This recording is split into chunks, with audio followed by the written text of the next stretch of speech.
I was wondering how a meeting with all these countries and different inputs works.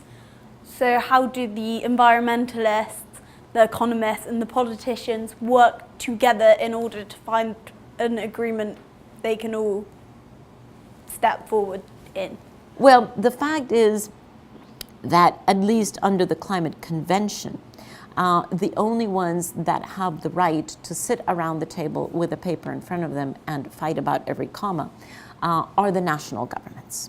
So those that represent national governments could be economists, or they could be lawyers, or they could be, people from the Ministry of Environment. They could be agricultural experts, they can be energy experts, but they must represent their national government. And it is only the governments who sit around. Now, how they actually do that physically, they are literally all in the same room, 195 countries, everybody sitting behind their flag in alphabetical order, and the person who is chairing the meeting will give the floor to each person. What typically happens is that there is, may I borrow your paper? What typically happens is that there is a technical secretariat that I used to lead that will put forward a draft text, and then everybody will ask for the floor and make comments to the text, and the secretariat has to incorporate all of those comments and put the next text forward. And this is an iterative process that can go on 52, 102, 302 times until everybody's happy with the text. Having said that, and that's the way the agreement was developed.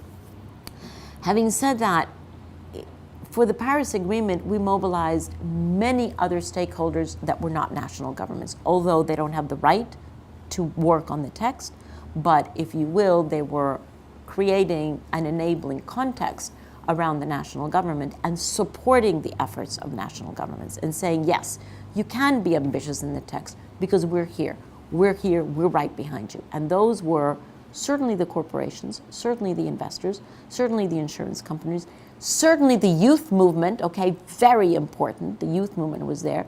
The spiritual communities were there, the scientists were there, the grandmothers were there. It was fantastic, right? Because you had all of these other constituents who were there really encouraging governments to be as ambitious as possible.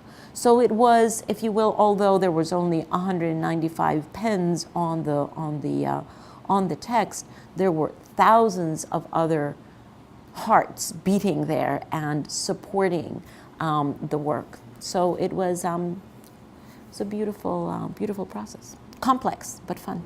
Yeah.